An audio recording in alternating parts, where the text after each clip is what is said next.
안녕하세요. 반갑습니다. 리온 피부과 원장, 피부과 전문의 문정윤입니다.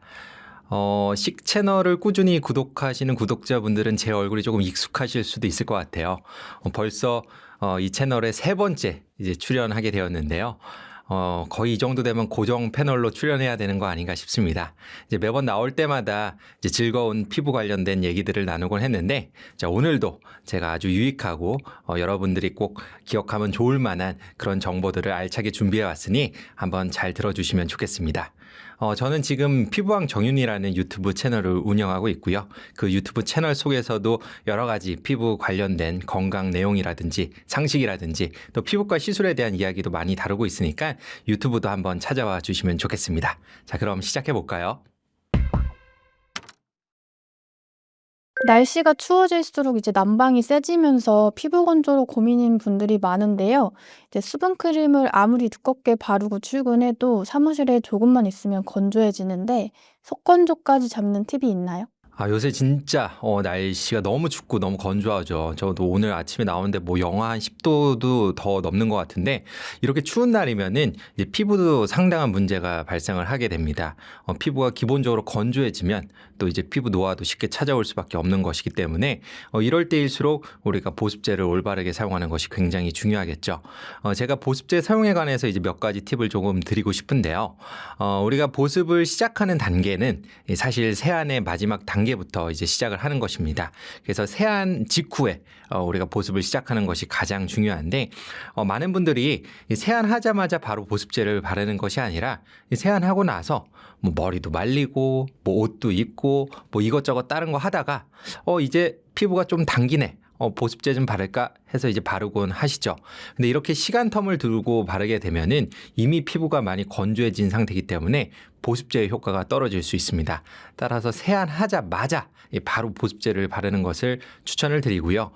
특히 요새 나온 보습제들은 히알루론산 같은 이 수변제가 많이 포함되어 있는 경우가 많습니다. 이 수변제라는 것은 이 수분을 끌어당기는 능력을 가진 물질을 말하는데요.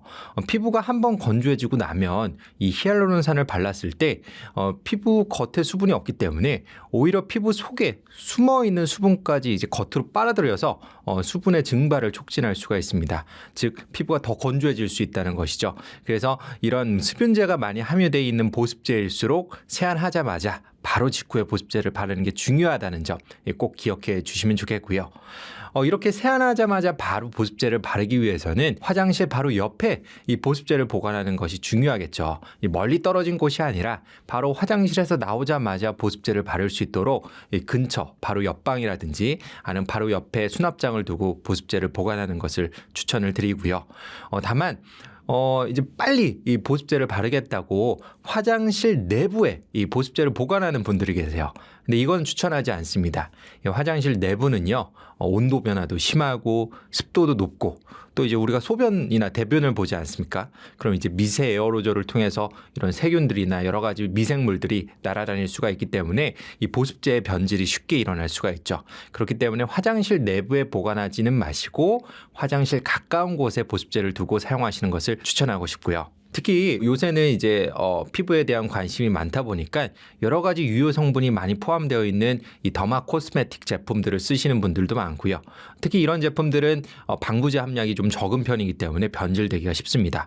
또는 이 스포이드 형태의 앰플이나 세럼, 또 이 뚜껑을 따서 쓰는 단정 제품들은 이 공기와의 접촉이 또 많기 때문에 이렇게 화장실 내부에 보습제를 보관하는 경우는 굉장히 변질의 위험이 커지죠. 이런 제품들일수록 이 화장실 내부가 아니라 이 주변에 보관해두고 사용하는 것을 추천하고 싶습니다. 또 이제 세안을 하고 나면 우리가 이제 물기를 닦기 위해서 수건으로 얼굴을 문지르지 않습니까? 근데 빨리 물기를 닦기 위해서 이 얼굴을 막 이렇게 대충 막박박 이렇게 문지르는 분들이 계세요. 근데 이 문지르는 과정 속에서 일어나는 여러 가지 물리적인 자극들이 또 피부 장벽을 약화시키고 피부 노화를 촉진할 수 있습니다. 물기를 닦을 때는 이 문지르는 것이 아니라 가볍게 이제 톡톡톡 이제 두드려서 이제 물기를 말려주신다는 느낌으로 수건을 사용하는 것이 좋겠고, 또 수건 자체도 화장실은 항상 눅눅하잖아요. 수건은 항상 물기가 묻어 있는 상태고, 그러다 보면 이 수건에 여러 가지 세균들의 번식이 촉진될 수 있겠죠. 그래서 화장실 안에 수건을 보관하는 게 아니라 수건 역시도 화장실 화장실 밖에 보관하는 것이 좋고 항상 건조하고 깨끗한 상태를 유지하기 위해서 이제 하루 사용하면 바로 세탁하고 또 건조시키고 하는 과정을 꼭 거치는 게 중요합니다. 자, 그 다음에 강조드려야 될 부분 중에 하나가 이 보습제를 사용하는 양이에요. 생각보다 사람들이 이 보습제를 이 눈곱만큼만 사용하고 발랐는데 효과가 없어, 건조해 이렇게 표현을 많이 하십니다. 이 보습제의 효과는 이 양에 비례하기 때문에 이 충분한 양을 사용하는 것이 굉장히 중요하겠죠. 특히 뭐 비타민 C 제품 같은 경우에는 굉장히 고가의 화장품들도 많거든요. 근데 그런 거 비싸다고 요만큼만 써야지, 아껴 써야지 이러다가 보면은 정작 효과도 못 느끼고 피부도 건조해지고 아무런 도움을 받을 수가 없습니다. 제가 추천하는 이 보습제 사용량은요, 이 손가락을 기준으로 보시면 되겠는데요. 우리가 얼굴 전체를 기준으로 했을 때 한 손가락 이 한 마디 해서 한 마디 반 정도 충분한 양을 좀 발라주시는 게 좋고요. 이제 만약 내가 목까지 좀 커버를 하겠다라고 한다면 거기서 한 1.5배 정도 늘어난 양, 손가락 한 두 마디에서 두 마디 반 정도 양을 쓰시는 게 좋겠습니다. 이 보습제를 바를 때도 이제 막 바르지 마시고 충분히 이 피부에 잘 흡수될 수 있도록 톡톡톡톡 가볍게 두드리면서 흡수시켜 주시고요. 만약 그렇게 발랐는데도 여전히 피부가 건조한 느낌이 든다라고 하시면은 한 번 더 바르는 것도 좋습니다. 한 10분 정도 뒤에 피부에 충분히 보습제가 흡수된 상태에서 한 번 더 덧바르는 식으로 레이어링을 해주면은 이 보습력을 훨씬 더 높이고 충분한 보습제 사용량을 가질 수 있죠. 보습제를 사용하는 것도 우리가 항상 뭐 아침 저녁에 씻고 나서 보습제를 바른다고 생각을 하시는데요. 평소에 피부가 건조하다고 느끼시는 분들은 하루 두 번이 아니라 그 이상 바르셔도 괜찮습니다. 저는 평소에도 예를 들면 뭐 점심에 피부가 건조하다 그러면 점심에도 보습제를 바르고요. 뭐 오후에 일하다 보면 날씨가 춥다 보니까 실내 습도도 떨어지고 실내 환경이 굉장히 건조하잖아요. 그럴 때 또 일하다가도 한 번씩 보습제를 발라줍니다. 이제 메이크업을 한 상태에서는 좀 보습제를 바르기 어려울 수 있는데요. 메이크업이 지워지지 않는 정도 선에서 이제 가볍게 건조한 부위만 이렇게 보습제를 얹어서 꾹꾹 눌러주는 식으로 보습제를 덧바르는 것도 이 평소에 이제 건조감을 해결하는 데 상당히 도움이 될 수가 있겠죠. 그리고 이제 여드름 피부인 경우에는 좀 보습제를 바르는 게 걱정되시는 분들도 계실 거예요. 왜 그러냐면 기본적으로 이제 피지량이 많기 때문에 이 보습제를 너무 많이 바르게 되면 오히려 모공을 막아서 트러블을 유발하는 경우가 종종 있죠. 그래서 여드름 피부에서는 이 보습제를 많이 바르는 게 오히려 독이 되는 경우가 종종 존재합니다. 자, 그렇다면 여드름 피부는 보습을 안 하는 게 좋을까요? 그렇지 않습니다. 보습을 너무 적게 해도 피부가 쉽게 건조해지고 쉽게 건조해지면 피부는 그것을 보상하기 위해서 오히려 피지량을 늘리고 그러다 보면 또 트러블이 생길 수가 있거든요. 그래서 여드름 피부인 경우에는 보습을 너무 많이 해서도 안 되고 또 너무 적게 해서도 안 되고 뭔가 이 내 피부에 맞는 적정선의 보습량을 찾아가는 것이 굉장히 중요합니다. 개인차가 굉장히 큰 부분이기 때문에 이것은 자기 스스로 본인 스스로 적절한 보습제 사용량을 좀 찾아가는 것을 추천하고 싶고요. 조금 더 구체적으로 말씀을 드리자면 너무 오일리한 제형보다는 약간 산뜻하고 부드러운 로션 제형을 조금 더 추천을 드리고 기본적으로 모공을 막지 않는다고 알려진 이 논코메도제닉 또는 오일 프리라고 적혀있는 제품을 사용하는 것이 상대적으로 안전합니다. 또 우리가 얼굴 전체로 본다면 어느 부위는 피지량이 많고 또 어느 부위는 또 피지량이 적고 어느 부위는 트러블이 많이 나고 또 어느 부위는 건조하고 이 부위별로도 약간의 보습 필요량이 달라질 수가 있거든요. 그래서 이 보습제를 바를 때도 그냥 골고루 균등하게 바르는 것이 아니라 뭐 트러블이 잘 생기고 피지가 많은 부위는 살짝씩만 바르고 또 건조하고 피부가 메마르다고 느끼는 부위는 조금 더 두껍게 바르고 뭐 이런 식으로 이 부위에 따라 건조감에 따라 이 두께감을 조절해 가면서 도포하는 것을 좀 추천하고 싶네요. 그리고 아까도 말씀드렸지만 이제 보습제를 바를 때는 이제 너무 박박 문지르는 것은 이제 피부 장벽을 손상시킬 수 있기 때문에 주의하시는 게 좋고 저 같은 경우에는 이 중지나 이 약지를 이용해서 이제 부드럽게 롤링하듯이 바르고 있습니다. 마치 아기 피부에 이 보습제를 바르는 것처럼 정말 내 피부를 소중하게 여기면서 바른다는 느낌으로 발라주시면 좋겠습니다. 그리고 이제 마지막으로 우리가 계절에 따라서도 조금 달라질 수 있어요. 이 날씨에 따라서 피부 상태는 상당히 많이 바뀝니다. 내 피부 상태가 항상 일정한 것이 아니거든요.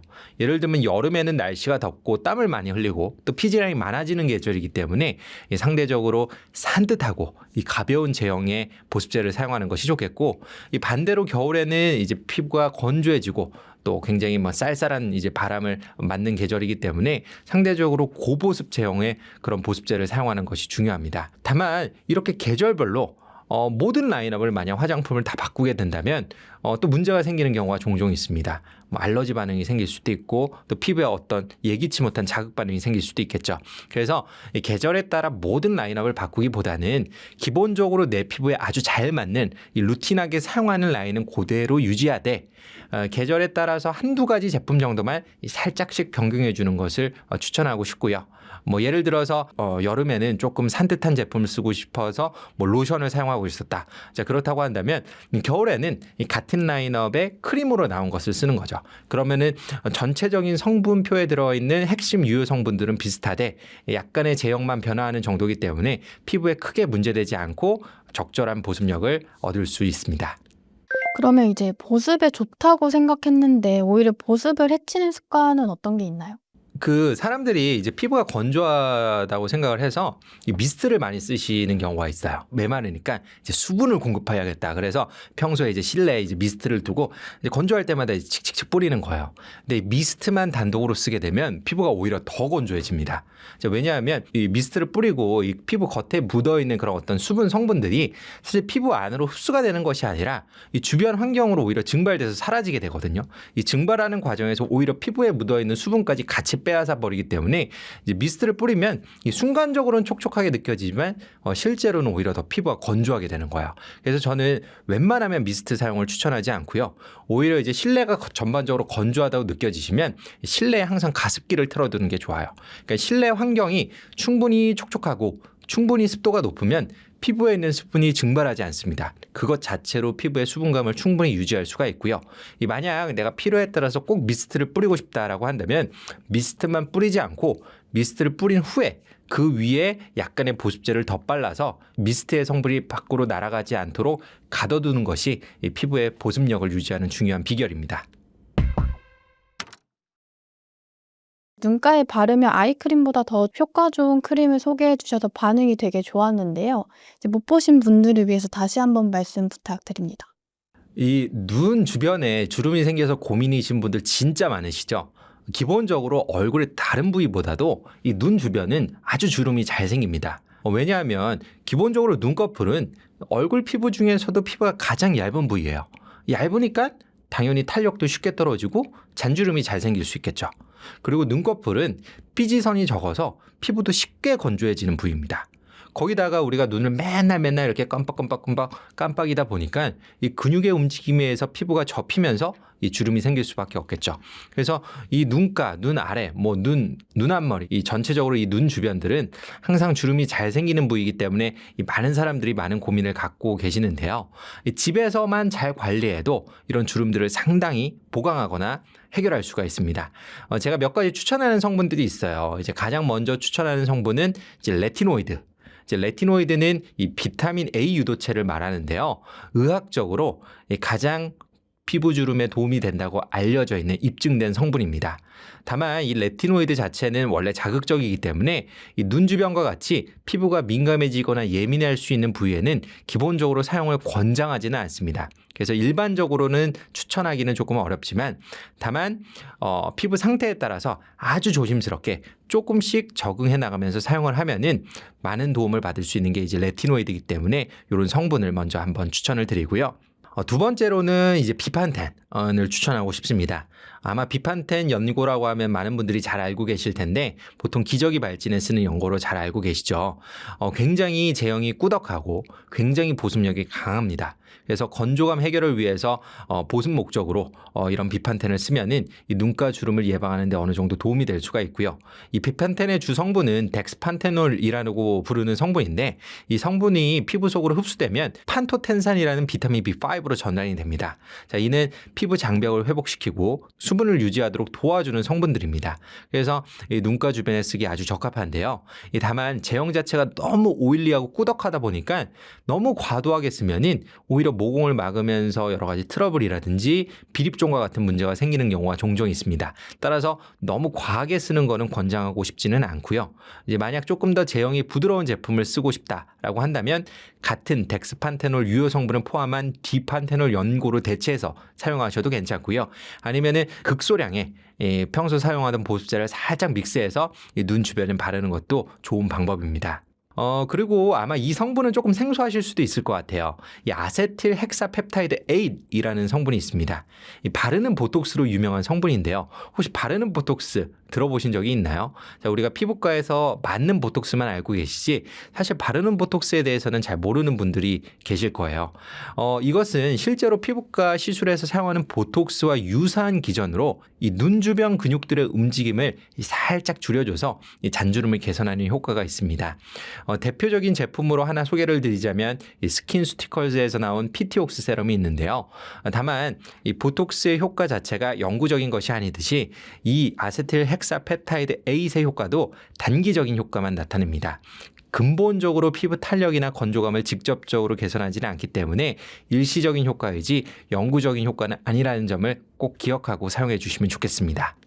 피부과 제품 중에 최고의 한 가지만 꼽으면 레티놀이라고 하셨는데요. 이제 레티놀 고수들이 주름, 모공, 탄력, 기미까지 해결하는 레티놀 활용법이 있다고요? 요새는 레티놀 모르는 분들 아마 안 계실 거예요. 정말 안 쓰면 손해라고 부를 정도로 레티놀 정말 좋고 정말 유명한 성분인데요. 실제로 의학적으로도 이 피부 주름 개선에 가장 효과적이라고 알려져 있고 가장 오랜 역사가 입증된 성분이 바로 레티놀입니다. 실제로 우리나라 식약처에서도 주름 개선 기능성 화장품 성분으로 인증하고 있죠. 이 레티놀은 피부에 적용했을 때 여러 가지 피부 반응을 유도할 수 있는데요. 기본적으로 피부 콜라겐을 만드는 섬유아세포를 자극해서 이 피부 콜라겐 합성을 촉진해서 피부 탄력을 올려주고 잔주름을 개선하는 역할을 담당하고요. 또 피부 표면을 덮고 있는 이 각질 세포의 턴오버를 촉진해서 각질 세포가 빨리 떨어질 수 있도록 이 죽은 각질 세포, 묵은 세포들이 빨리 탈락될 수 있도록 도와줍니다.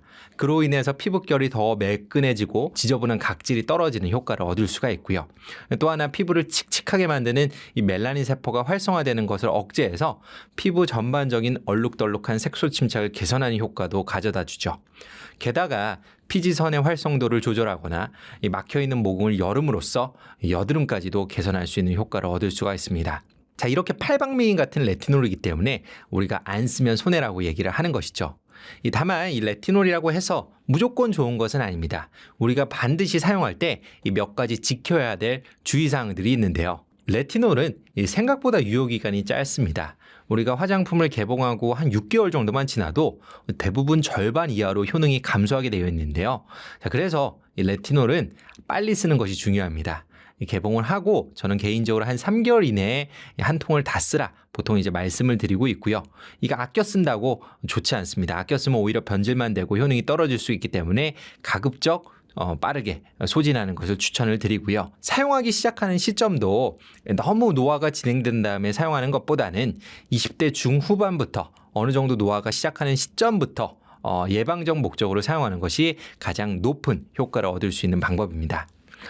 또 레티놀을 사용하다 보면은요, 심한 자극감을 호소하는 분들이 계세요. 이 레티놀로 인한 피부 자극, 이것을 전문 용어로 이 레티노이드 피부염이라고 얘기를 하는데, 특히 피부가 민감하고 피부 장벽이 약한 분들에게서는 잘 발생하는 현상입니다.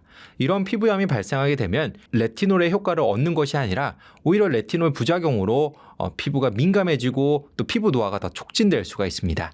따라서 레티노이드 피부염을 피하기 위해서 항상 처음에는 이 저농도, 저용량으로 시작을 해서 피부가 자극되지 않도록 사용을 하다가 피부가 점점점 적응을 하면 점차적으로 농도를 높이고 사용 빈도도 늘리고 용량도 늘리면서 점점점 원하는 효과를 얻어가시는 것이 좋습니다.